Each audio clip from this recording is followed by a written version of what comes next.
తెలంగాణ ప్రజల 60 ఏళ్ల కలను కేసీఆర్ గారు త్యాగాల పునాదిపైన టీఆర్ఎస్ పార్టీ స్థాపించి అనేక ఉద్యమ కార్యక్రమాలు చేపట్టి చివరికి తెలంగాణ ప్రజల కళ సాకారం కావాలని చెప్పి కేసీఆర్ సచ్చుడో తెలంగాణ వచ్చుడో అనే నినాదంతో గాంధీ మార్గంలో ఆమరణ దీక్ష పూనుకొని 11 రోజుల పాటు ఇక కొద్ది క్షణాలలో ప్రాణం పోతుందని చెప్పి డాక్టర్లు చెప్పినప్పటికీ కుటుంబ సభ్యులు వారించినప్పటికీ ఆనాటి తెలంగాణ ఉద్యమంలో మరి అందరికి కూడా దిశ చెప్తున్నటువంటి ప్రొఫెసర్ జయశంకర్ గారి మాటలు కూడా వినకుండా ఎంతోమంది వారించినా కూడా లేదు తెలంగాణ రావాలే, కనీసం తెలంగాణ ప్రకటన వస్తాయని నేను విరమించుకుంటానని చెప్పి ఆ సందర్భాన్ని పురస్కరించుకొని ఆ రోజు 11 రోజుకు చేరుకున్నటువంటి కేసీఆర్ గారి దీక్ష మరి చిదంబరం గారు మరి ప్రజల ఉద్యమాన్ని గౌరవిస్తూ ప్రకటన చేయడం జరిగింది.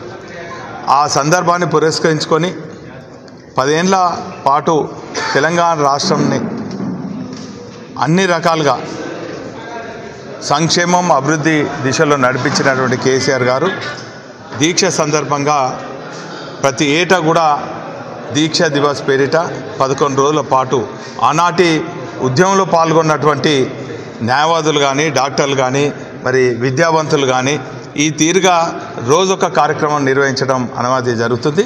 మరి ఈరోజు హన్మకొండ బీఆర్ఎస్ పార్టీ కార్యాలయంలో 5వ రోజున ఆనాడు మహిళా జాక్ కన్వీనర్గా ఉన్నటువంటి పెద్దలు ప్రొఫెసర్ శోభ మేడం గారితో ఈరోజు ఫోటో ఎగ్జిబిషన్ మరియు పుస్తక ప్రదర్శన కూడా మరి నిర్వహించడం జరిగింది.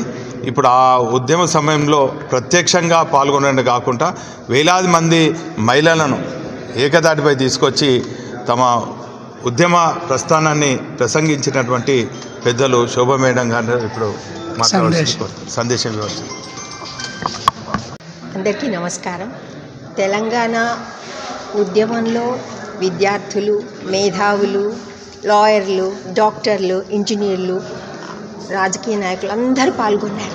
మనందరం కష్టపడి సాధించుకొని తెచ్చుకున్న తెలంగాణ ఇది.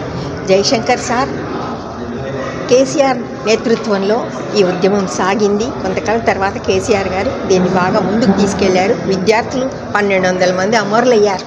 అందరం తెలంగాణ ఉద్యమం కోసం పాటుపడ్డాం. నీళ్లు, నిధులు, నియామకాలు అనేది మన స్లోగన్ ఉండింది. ఇవాళ తెలంగాణ సాధించుకున్నాం. అవన్నిటిని సాధించుకోవడానికి కూడా అయితే ఈ కేసీఆర్ గారి నాయకత్వంలో ఉన్నటువంటి టీఆర్ఎస్ పార్టీ, మాజీ ముఖ్యమంత్రి కేసీఆర్ గారు ప్రతి సంవత్సరం కూడా ఈ దీక్షా దివస్ ఏర్పాటు చేస్తున్నారు. ఇవాళ 5వ రోజు దీక్షా సందర్భంగా నన్ను పిలిచినందుకు వినయ్ భాస్కర్ గారికి కృతజ్ఞతలు. నేను కూడా మహిళా జాక్ కన్వీనర్గా ఉన్నాను. 4 సంవత్సరాలు బ్లాక్ బ్లౌజ్ వేసుకొని 10 నుంచి 14 తెలంగాణ వచ్చేదాకా అన్ని రకాలుగా ఉద్యమించాము. చాలా ఊళ్ళు తిరిగాము. విద్యార్థులతోని, మహిళలతోని కలిసి ఉద్యమించాము. తెలంగాణ వచ్చినందుకు మనందరికీ సంతోషంగా ఉంది. తెలంగాణ ఏ కారణాల కోసం తెలంగాణ ఉద్యమకారులు ఉద్యమించారో, ప్రజలము ఉద్యమించామో అవన్నీ కూడా ఇంకా సాధించబడాల్సిన అవసరం ఉంది. ఇంకా కొన్ని పూర్తి కావాల్సిన అవసరం ఉంది. దానికోసం మనందరం కూడా పాటుపడదాం.